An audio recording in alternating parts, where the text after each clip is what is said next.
Bapak, Ibu, saudara-saudari yang terkasih di dalam Tuhan, Shalom. Sekali lagi, Shalom. Saudara, bersyukur sekali kita boleh melewati beberapa minggu ini sebagai hari liburan yang saya meyakini banyak saudara-saudari yang berlibur, ada yang di luar kota, keluar pulau, ada yang sudah balik, dan tentunya mungkin juga ada banyak mereka yang masih juga mungkin liburan. Tapi saudara, sebuah anugerah Tuhan bisa menikmati kebersamaan dengan orang-orang yang kita kasihi. Nah, saudara-saudara, hari ini kita membahas satu tema firman Tuhan, yaitu berbicara soal gereja dan keadilan sosial.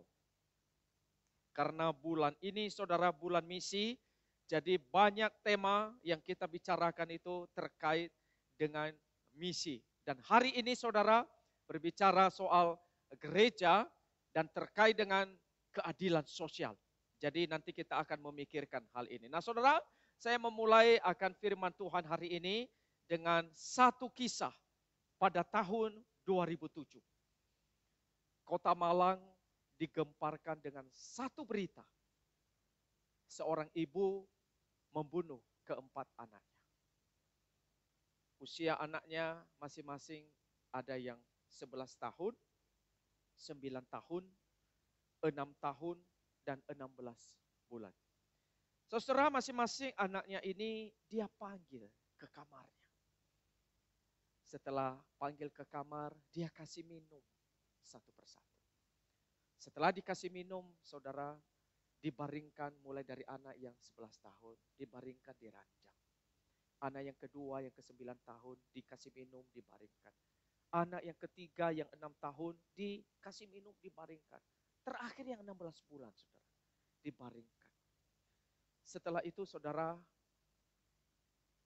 dikasih minum, ibunya juga meminum minuman itu. Dan yang mereka minum itu adalah ternyata racun tikus. Dan akhirnya mereka semua meninggal dunia. Sangat gempar dan sangat viral pada tahun 2007. Saya sendiri mengikuti perkembangan kasus ini waktu itu. Saudara, kemudian polisi itu datang menyelidiki. Apa sih motivasinya? Ternyata saudara-saudara, motivasinya ibu ini membunuh keempat anaknya karena faktor ekonomi. Padahal mereka keluarga Kristen, saudara. Tapi karena tekanan ekonomi yang sangat berat, maka ibu ini memilih jalan pintas. Lebih baik bunuh diri, mati. Meskipun bunuh diri bukan jalan pintas. Tapi itu dipilihnya, saudara. Saudara-saudara, tentunya kita tidak paham secara penuh. Pergumulan keluarga itu pada saat itu sebenarnya apa ya? Tetapi salah satunya itu, saudara. Nah, waktu saya mempersiapkan firman Tuhan ini, saudara, saya memikirkan satu hal. Karena ini adalah keluarga Kristen. Dan soal tekanan ekonomi itu bukan hanya pergumulan ibu yang kita ceritakan ini. Tapi juga pergumulan banyak orang hari ini. Mereka ada di sekitar kita, saudara. Mungkin itu tetangga, atau mungkin itu saudara seiman kita. Mereka ada di sekitar kita. Nah, saudara, ketika kita bicara soal keadilan sosial, maka kita bisa bertanya sebenarnya, saudara. Ketika terjadi situasi-situasi, kasus-kasus seperti ini, di manakah gereja? Apakah gereja itu menjalankan perannya dan fungsinya? Apakah gereja itu betul-betul menjalankan panggilan? Apakah orang Kristen itu sadar akan keadilan sosial ini? Apakah peduli dengan lingkungan kita? Nah, saudara-saudara, pertanyaan lebih tajam lagi, saudara. Bolehkah kita itu berdiam diri sebagai gereja? Bolehkah keadilan sosial ini terpisah dari kita? Mungkin ada yang berpendapat enggak, kita harus menjalankannya. Tapi faktanya, saudara, apakah kita betul-betul terlibat? Dampaknya apakah dirasakan? Saudara-saudara yang terkasih dalam Tuhan, ini perlu kita gumulkan bersama-sama. Karena firman Tuhan hari ini mengajak kita untuk berpikir bagaimana keadilan sosial ini diwujudkan lebih nyata, lebih konkret. Dan itu membawa dampak dirasakan oleh orang lain.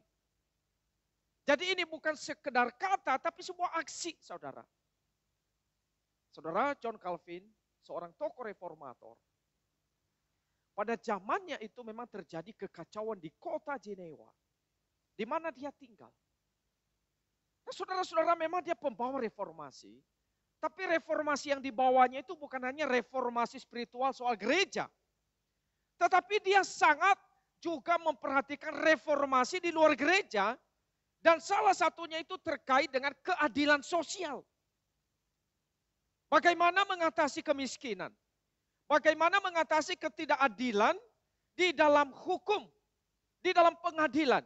Bagaimana menghadirkan seorang dokter yang penuh dengan keadilan, belas kasihan. Termasuk mempengaruhi dunia politik, dunia pengetahuan, termasuk filsafat, literatur, seni, ekonomi, hukum, dan berbagai macam aspek kehidupan. Saudara, pada zamannya itu boleh dikatakan John Calvin cukup berpengaruh dan bisa membawa perubahan di kota Jenewa. Boleh dikatakan itu satu kota yang sangat-sangat amat baik. Karena pengaruh daripada kekristenan. Pengaruh daripada Alkitab yang diimplementasikan, dilakukan oleh orang-orang Kristen. Nah, saudara-saudara, kita melihat dampak daripada pengajaran John Calvin itu mempengaruhi banyak negara. Nah, bagaimana dengan negara kita, saudara? Ini menjadi satu pergumulan. Tetapi saudara, John Calvin itu berkeyakinan bahwa gereja seharusnya paling pertama bergerak di garis depan melawan kekacauan dan ketidakadilan. Keadilan itu seharusnya menjadi pengharapan di bumi ini karena gereja masih ada. Anak-anak Tuhan masih ada. Jadi masih ada keadilan. Harusnya ada. Kita punya Tuhan dan orang Kristen, wakil Tuhan di bumi ini, mestinya berperan dan bisa membawa keadilan sosial. Tetapi saudara-saudara yang terkasih dalam Tuhan, apakah gereja, apakah orang Kristen melihat hal ini sebagai panggilannya di tengah dunia ini? Saudara-saudara, kalau kita melihat di dalam Alkitab, Allah itu sangat menentang ketidakadilan. Sangat menentang. Saya akan membaca beberapa ayat untuk kita, saudara. Dan biarlah ayat-ayat ini menolong kita untuk melihat bagaimana Allah sangat tidak suka dengan ketidakadilan. Meskipun mungkin umat Tuhan begitu rajin beribadah. Meskipun mereka memberi persembahan korban. Tetapi Tuhan banyak mengkritik. Tuhan banyak mencela. Bahkan Tuhan mendatangkan hukuman bagi umatnya sendiri. Karena mereka tidak melakukan keadilan sosial. Dan hari ini kita melihat di dalam Amos pasal 2. Dimulai dari ayat yang kelima. Amos pasal yang kedua, saudara. Kita melihat. Mari kita buka di dalam Alkitab kita masing-masing, saudara. Amos pasal yang kedua. Kita baca mulai dari ayat yang keempat. Saudara, ini ayatnya salah. Saya baru sadar, saudara. Ayatnya salah, jadi kita baca mulai dari ayat yang... Oh benar, saudara ya. Ayat 6, sorry. Ayat 6, benar ini. Ayat 6. Saya akan bacakan, saudara. Sampai 9. Beginilah firman Tuhan. Karena 3 perbuatan jahat Israel, bahkan 4. Aku tidak akan menarik kembali keputusanku oleh karena mereka menjual orang benar karena uang. Dan orang miskin karena sepasang kasut. Mereka menginjak-injak kepala orang lemah ke dalam debu dan membelokkan jalan orang sengsara. Anak dan ayah pergi menjamah seorang perempuan muda sehingga melanggar kekudusan namaku. Mereka merebahkan diri di samping setiap mezbah di atas pakaian gadaian orang. Dan minum anggur orang-orang yang kena denda di rumah Allah mereka. Padahal akulah yang memunahkan dari depan mereka orang Amori yang tingginya seperti tinggi pohon aras dan yang kuat seperti pohon tarbantin. Aku telah memunahkan buahnya dari atas dan akarnya dari bawah. Saya nggak baca semua, nanti boleh baca ayat-ayat selanjutnya saudara. Tetapi kita lihat ya, Amos di dalam bagian ini memberitakan firman Tuhan ini dengan sangat keras sekali. Amos ini orang biasa saudara. Dia hanya peternak domba. Dia pemungut buat arah. Dia tinggal di dekat kota kecil Tekoa namanya saudara. Tetapi saudara, di sini Tuhan memilih dia. Dia menyampaikan firman Tuhan kepada orang-orang Israel saudara. Dia menyampaikan isi hati Tuhan bagi umat Tuhan. Orang-orang kaya, pemimpin-pemimpin menindas orang-orang yang miskin. Orang-orang yang lemah. Mereka merampok. Mereka tidak menegakkan keadilan sosial. Mereka hidup di dalam ketidakadilan. Jadi ada kesenjangan antara orang kaya dengan orang yang miskin. Penguasa tidak menegakkan keadilan. Sehingga saudara kalau kita melihat kitab Amos yang kita baca, salah satunya isinya itu lebih banyak mengkritik ketidakadilan. Saudara-saudara, kalau kita lihat tadi dalam ayat yang ke-6 saudara ya. Di dalam ayat yang ke-6 itu dikatakan, oleh karena mereka menjual orang benar karena uang. Dan orang miskin karena sepasang kasut. Kalau kita lihat ayat ini saudara, jadi mereka melihat itu barang itu lebih berarti daripada manusia. Benda lebih tinggi nilainya daripada nyawa manusia. Meskipun sebenarnya nyawa manusia saudara jauh lebih mahal bahkan dibandingkan seluruh dunia ini. Tetapi mereka hidup di dalam keserakahan yang luar biasa. Sehingga saudara-saudara di zaman itu kita melihat orang miskin diabaikan. Orang-orang lemah ditelantarkan. Dan keadilan tidak berpihak kepada mereka. Karena apa saudara? Keserakahan.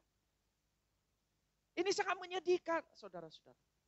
Kalau kita lihat di zaman ini apakah tidak terjadi? Juga terjadi sebenarnya saudara. Ada penindasan di negara kita. Ada ketidakadilan di mana-mana.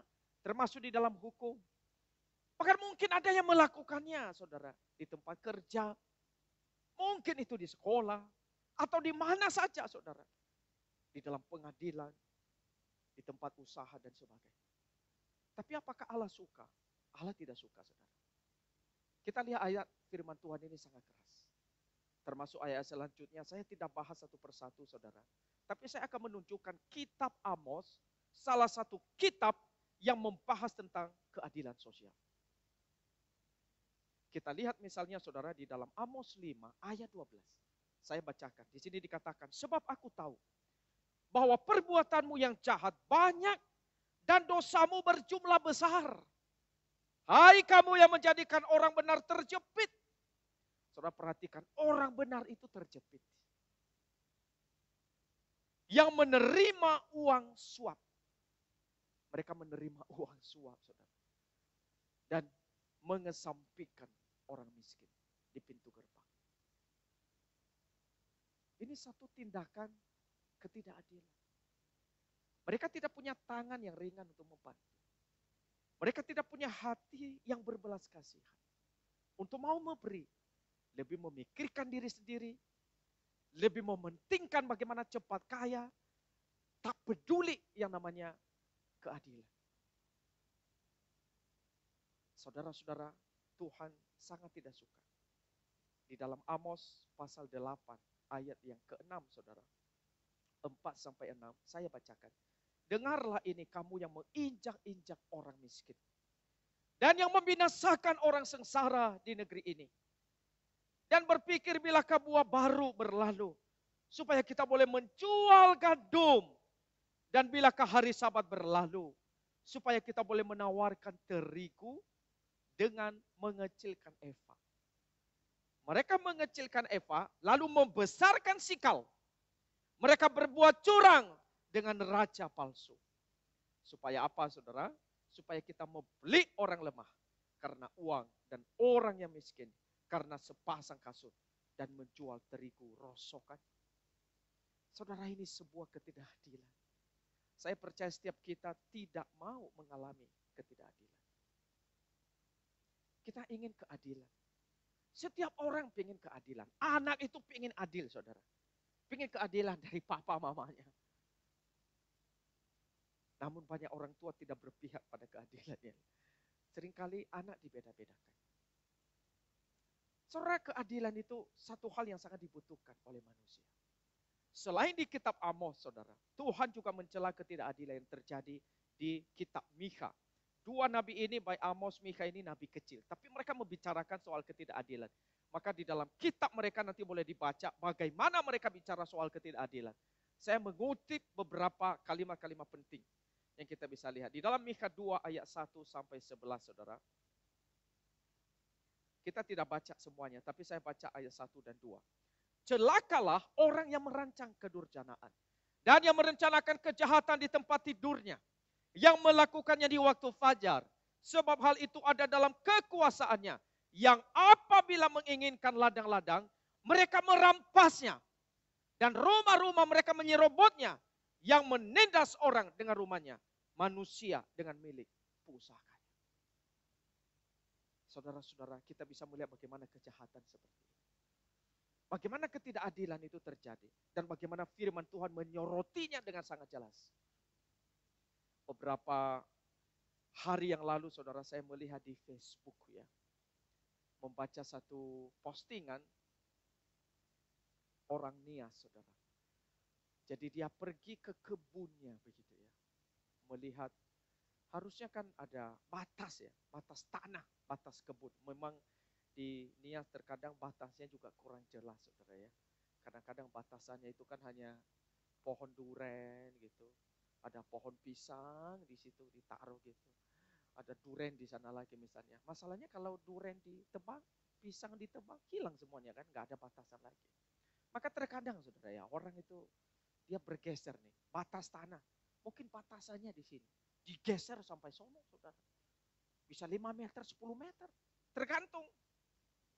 Nah, seringkali terjadi pertengkaran, bisa pembunuhan di situ, saudara ya. Karena menggeser batas tanah. Tapi itu terjadi, saudara. Apalagi mungkin kalau dia punya kuasa, dia merasa bisa berlaku sewenang-wenang. Nah, itu seringkali terjadi. Saudara, orang-orang yang punya kuasa, punya jabatan itu seringkali berlaku sewenang-wenang. Tidak adil terhadap bawahan. Mungkin dia pemimpin perusahaan, seringkali sewenang-wenang. Nah, saudara-saudara, kita melihat Tuhan tidak senang. Karena keadilan itu, saudara, sesuatu yang sangat penting. Nanti kita akan melihat, saudara, lebih dalam lagi. Tetapi bukan hanya perjanjian lama yang berbicara soal keadilan sosial. Perjanjian baru juga membahas. Kalau kita lihat misalnya itu Yohanes Pembaptis, ketika dia membuka jalan dalam menyambut kedatangan Kristus, dia berbicara soal keadilan sosial. Mari kita lihat Lukas 3 ayat 10 sampai 14. Saya akan baca ayat yang 10 sampai 11 dulu, saudara. Orang banyak bertanya kepadanya. Ini kepada Yohanes Pembaptis. Jika demikian, apakah yang harus kami perbuat? Jawabnya, barang siapa mempunyai 2 helai baju, hendaklah yang membaginya dengan yang tidak punya, dan barang siapa mempunyai makanan, hendaklah ia berbuat juga demikian. Jadi untuk menegakkan keadilan sosial, apa yang diperlukan? Kalau punya 2 baju, ya bagilah. Kalau punya makanan, berilah, berbagi, saudara. Ini namanya keadilan. Jadi tidak menutup hati untuk melakukan kebaikan. Tapi mempunyai hati yang penuh dengan belas kasihan. Saudara-saudara, di dalam ayat berikutnya dikatakan, ada datang juga pemungut cukai ya. Tadi orang banyak, sekarang pemungut cukai. Mereka datang dan bertanya, Guru, apa yang harus kami perbuat? Ayat 13. Jawab mereka, jawab Yohanes Pembaptis maksudnya, jangan menagih lebih banyak daripada yang telah ditentukan bagimu. Ini soal perpajakan. Jangan menagih lebih banyak, artinya harus berlaku betul-betul adil. Lalu kemudian saudara, prajurit-prajurit, tentara-tentara juga datang. Apa yang kami perbuat juga? Lalu Yohanes Pembaptis berkata kepada mereka, jangan merampas, jangan memeras, cukupkan dirimu dengan gaji. Ini bicara apa saudara? Ini bicara soal keadilan. Ini bicara soal hati yang tidak serakah. Ini bicara soal hati yang betul-betul bersyukur dengan apa yang Tuhan beri. Tidak merampas hak orang lain. Tidak menindas orang yang lemah. Tidak mengabaikan orang lain, saudara. Keadilan itu menegakkan hak orang lain. Saudara, kalau kita melihat dalam firman Tuhan, kita tidak diizinkan itu mengambil hak orang lain. Apalagi orang miskin, janda-janda, orang-orang yang lemah. Justru firman Tuhan itu mendorong kita mengasihi siapa, saudara? Orang-orang asing. Orang-orang yang lemah, orang-orang yang terbuang. Ini panggilan kita sebenarnya saudara di tengah dunia ini. Saudara, di dalam firman Tuhan hari ini kita bisa melihat betapa pentingnya keadilan sosial itu. Saya akan membahas lebih dalam saudara bahwa keadilan sosial ini tidak terpisahkan dengan ibadah-ibadah yang kita lakukan. Tidak ada pemisahan antara ibadah yang sejati dengan keadilan sosial. Saudara boleh baca Yesaya pasal 1, saudara. Mulai ayat pertama nanti silakan baca. Tetapi dari ayat pertama, kedua, dan seterusnya itu, sebelum ayat 16 dan 17, itu bicara soal ibadah. Dan Tuhan bicara kepada orang Israel, berkata kepada mereka, untuk apa persembahanmu? Untuk apa perayaanmu? Untuk apa korban-korban yang engkau berikan? Firman Tuhan berkata kepada mereka, beginilah, basuhlah dan bersihkanlah dirimu. Jauhkanlah perbuatan-perbuatan yang jahat dari depan mataku. Berhentilah berbuat jahat. Belajarlah berbuat baik, usahakan keadilan. Kendalikan orang kejam. Belalah hak anak-anak yatim. Perjuangkanlah perkara janda-janda. Saudara, kalau kita melihat ayat-ayat firman Tuhan ini, mendorong mereka untuk menegakkan keadilan. Hidup benar di hadapan Tuhan. Apa artinya saudara, engkau beribadah, kata Tuhan. Engkau beri persembahan, tapi engkau tidak hidup di dalam keadilan. Tidak menghidupi belas kasihan. Maka Tuhan bilang, jauhkan kejahatan itu. Saudara, keadilan itu tidak terpisahkan dengan kehidupan kita dalam ibadah kita. Di dalam Zakharia pasal 7, ayat 9 sampai 10. Firman Tuhan berkata begini saudara, laksanakanlah hukum yang benar. Dan tunjukkanlah kesetiaan dan kasih sayang kepada masing-masing. Ayat 10, jangan menindas janda, anak yatim, orang asing, orang miskin. Jangan merancang kejahatan dalam hatimu terhadap masing-masing. Jelas sekali saudara firman Tuhan. Setiap orang yang tentunya melakukan ketidakadilan sosial ini pasti akan mendapat hukuman dari Tuhan. Di dalam Matius pasal 23 ayat 23, Tuhan Yesus saudara sangat keras kepada ahli Taurat dan orang Farisi. Tuhan Yesus berkata kepada mereka, celakalah kamu hai ahli Taurat dan orang-orang Farisi. Hai kamu orang-orang munafik, sebab persepuluhan dari selasi, adas manis, jintan kamu bayar. Tetapi yang terpenting dalam hukum Taurat, kamu abaikan. Yaitu apa saudara? Keadilan dan belas kasihan dan kesetiaan. Kata Yesus kepada mereka, yang satu harus dilakukan. Yang lain jangan diabaikan. Yang satu apa harus dilakukan? Memberi perpuluhan harus dilakukan. Tapi ada satu yang lain yang gak boleh diabaikan. Apa itu? Keadilan. Belas kasihan. Kesetiaan. Saudara, inilah hukum yang diperintahkan oleh Tuhan kepada kita. Yang baik itu, kata firman Tuhan itu ada 3. Ya, di dalam bagian ini saudara. Keadilan, belas kasihan, kesetiaan. Mari kita lihat. Di dalam Mikha pasal 6 ayat 8 dikatakan, hai manusia, telah diberitahukan kepadamu apa yang baik. Apa yang baik menurut Tuhan? Yaitu adalah berlaku adil. Mencintai kesetiaan. Dan rendah hati di hadapan Tuhan. Saudara, inilah yang perlu kita lakukan. hal-hal yang baik. Hidup di dalam keadilan. Mencintai kesetiaan. Penuh dengan kerendahan hati dan belas kasihan. Kenapa kita harus melakukannya, saudara? Kita melihat bahwa keadilan itu sifat Allah. Sifat dan karakter Allah. Banyak ayat bicara soal keadilan Allah. Dia itu adalah Allah yang adil. Misalnya Mazmur 116 ayat 5 ya. Tuhan adalah pengasih dan adil. Allah kita penyayang.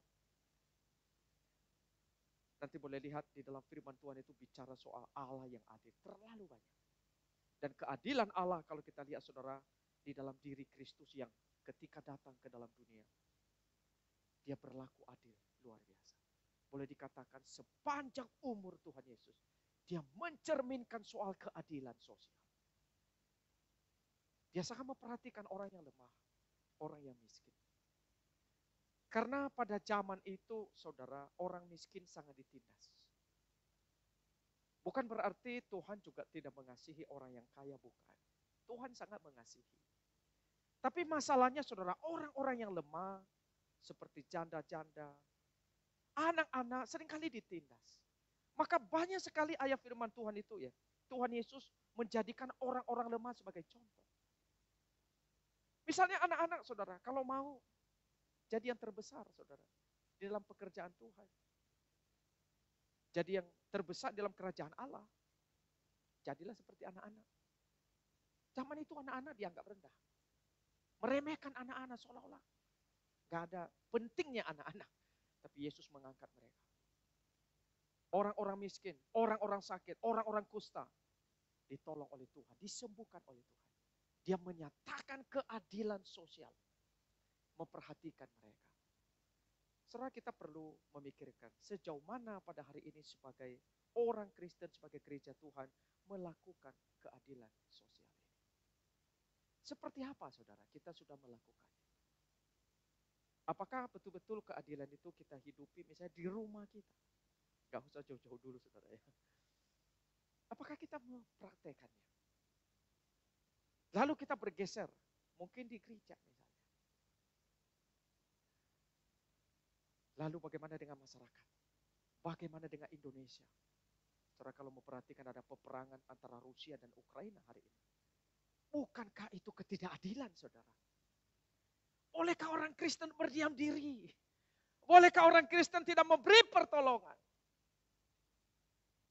Bolehkah orang Kristen tidak berdoa sungguh-sungguh untuk hal ini? Saudara di negara kita ini kita melihat banyak ketidakadilan. Bisakah kita berdiam diri saudara? Mestinya kita gereja ini bergerak lebih cepat. Mestinya terdepan kata John Calvin gitu ya. Harusnya terdepan saudara. Mestinya kemarin waktu minyak itu lagi naik saudara ya. Mestinya gereja bisa yang terdepan. Misalnya bikin sembako murah gitu ya. Harga minyak waktu itu sekarang sih masih tinggi juga harga minyak ya. Waktu saya beli di hari-hari masih 49.000 saudara. Masih cukup mahal. Dulu masih bisa dapat 24, 25. Sekarang udah gak dapat. Cukup tinggi. Kalau kita bisa berbagi saudara itu sangat memberi dampak bagi sekitar kita. Saudara banyak hal kita bisa kerjakan. Termasuk melihat mereka yang susah, yang miskin. Yang kehilangan pekerjaan. Saudara saya sangat suka sekali apa yang dikatakan oleh Ayub saudara. Ayub itu luar biasa ya. Jadi apakah yang perlu kita lakukan saudara? Gereja harus melakukan apa soal keadilan sosial? Nah Ayub berkata begini saudara ya. Karena aku menyelamatkan orang sengsara. Yang berteriak minta tolong. Ini soal keadilan sosial. Juga anak piatu yang tidak ada penolongnya. Aku mendapat ucapan berkat dari orang yang nyaris binasa. Dan hati seorang janda kubuat bersukaria. Ini luar biasa loh saudara.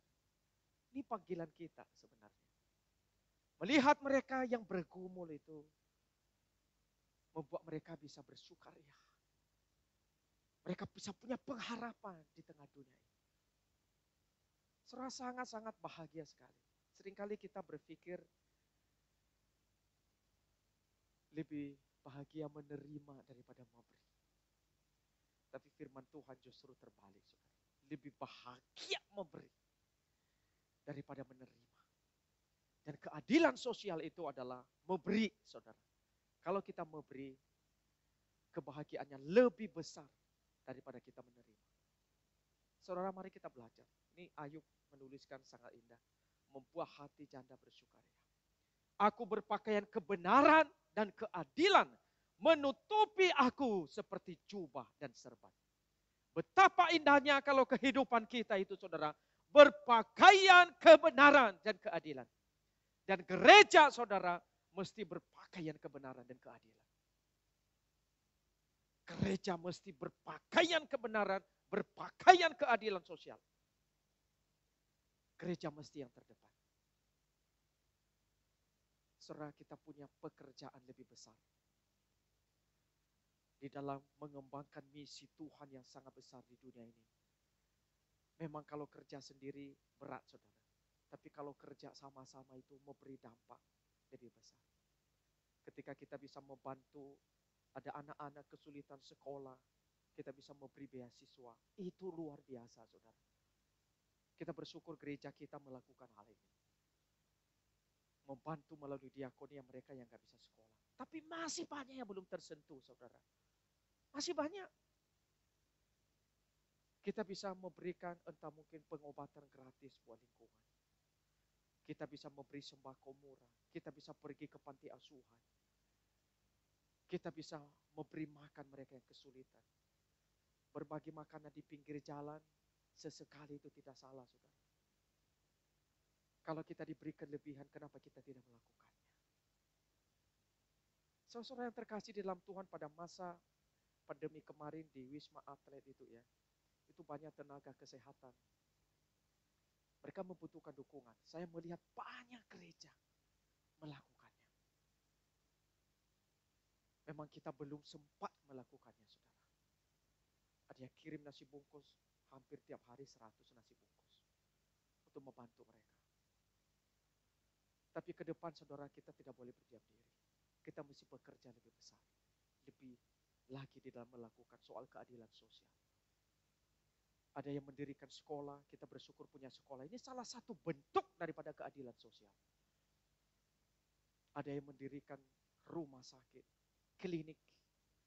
Punya GRRI ada klinik di Sunter, itu luar biasa indah. Saudara, kita banyak bisa melakukan kalau kita mau punya hati melakukannya. Di dalam bulan misi ini mari kita dukung. Gereja itu bukan hanya berperan soal gereja membangun penginjilan dan sebagainya. Tetapi harus bergerak di dalam bidang sosial kehidupan masyarakat. Saudara, kalau kita melihat gereja-gereja seperti Katolik, mereka sangat bergerak dalam bidang sosial. Mereka memberi dampak begitu besar bagi masyarakat. Saudara, mestinya kita boleh belajar. Kita melakukannya, saudara. Ini panggilan kita. Ini Ayub luar biasa ya. Berpakaian kebenaran dan keadilan. Aku menjadi mata bagi orang buta. Kaki bagi orang lumpuh. Aku menjadi bapa bagi orang miskin. Dan perkara orang yang tidak kukenal, kuselidiki. Saudara, begitu indah kalau kita bisa menjadi bapa bagi orang lain. Bagi yang susah. Jadi bapak-bapak, orang tua asuh begitu. Mungkin saudara diberi kemampuan untuk bisa mengasuh mereka yang memang punya kekurangan. Mari saudara melakukannya. Jadi bapak asuh. Di sekolah-sekolah teologi, saudara, itu banyak mereka yang kesulitan uang pendidikan. Termasuk mereka yang kuliah biasa begitu. Kita boleh berpikir untuk menjadi bapak asuh, orang tua asuh buat mereka. Dan banyak hal lain lagi, saudara, soal pendidikan. Saudara, gereja bisa melakukan banyak hal sebenarnya. Dan kita orang Kristen.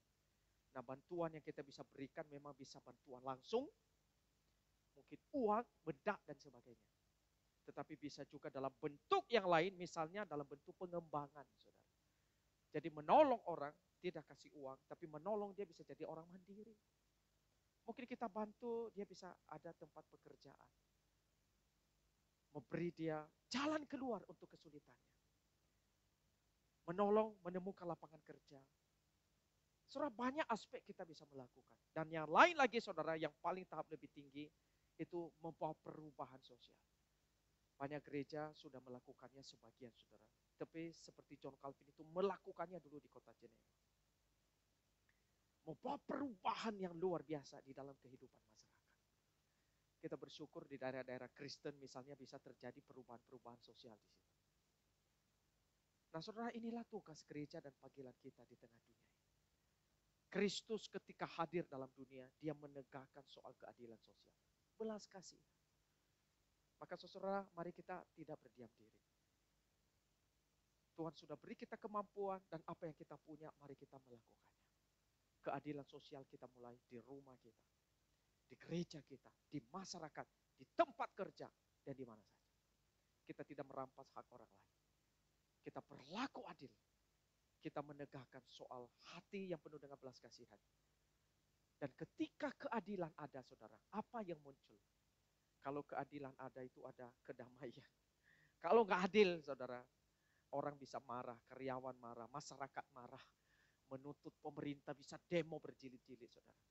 Tapi kalau keadilan ada, itu ada damai sejahtera. Mari doakan negara kita, tempat kita, lingkungan kita, termasuk gereja kita, ada keadilan sosial di dalamnya. Tuhan Yesus memberkati. Mari tundukkan kepala. Kita boleh berdoa.